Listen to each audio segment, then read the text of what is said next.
প্রবলেমগুলো ভেবেচিন্তে নেবে, আচ্ছা হ্যাঁ, যাতে শুরুতেই এক্সচেঞ্জ না করতে হয়। হলো? আচ্ছা, আবার কি তোমার 2টো 10 দেওয়ার মতো আছে? আচ্ছা। 2টো 100? হুম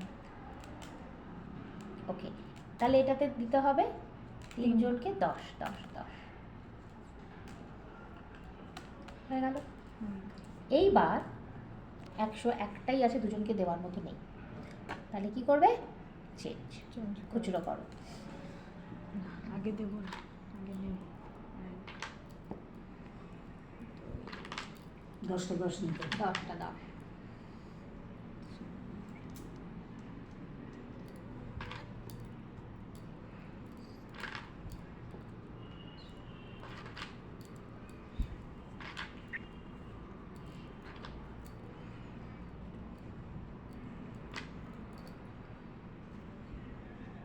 হলো? এটা ফেরত দাও। ঠিক আছে, এবার হয়ে গেল। এইবার এবারে 10, এবার এদেরকে সব থেকে বড় 10, তাই সব থেকে বড়কে দেবে 10। এরা যখন 10 পাবে তখন এরা কত পাবে? 1। তবেই সমান ভাগ হলো, সমান ডিস্ট্রিবিউশন, বিতরণ যাই বলো। হুম, এবার এবার এদের আরো 10 দাও, 2টো তো আছে তোমার, এদের দেওয়ার মতো আছে 1, না। তাহলে তোমার কি করতে হবে? আর একটু একটা খুচরো করো। চেঞ্জ করো।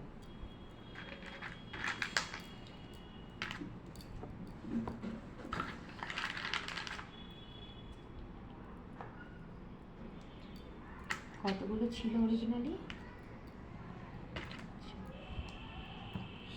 25 মতো হয়তো, 25 করেছিল হয়তো। দাও, ওটা বলিনি, এখানে কতগুলো এক ছিল না কিছু? একটা এক ছিল, একটা ছিল না? একটা ছিল। ব্যাস, ঠিক আছে, তাহলে 1 2 3 4 5 6 7 8 9 10, ঠিক আছে, হয়ে গেল। এবার ভাগ দাও, ডিস্ট্রিবিউট করো, আবার ডিস্ট্রিবিউট করো, এবার আবার ফিরে যাও,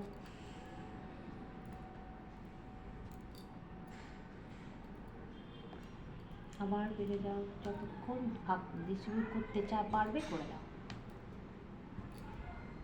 এবার হয়ে গেল। এবার এবার এবার দাও দাও দাও। পেলো না এ? না। অতএব আমরা কাউকেই দিতে পারবো না। হ্যাঁ ওকে, আচ্ছা যদি না পাও, সবাইকে না দিলে কাউকেই দেওয়া যাবে না, সবাই না পেলে।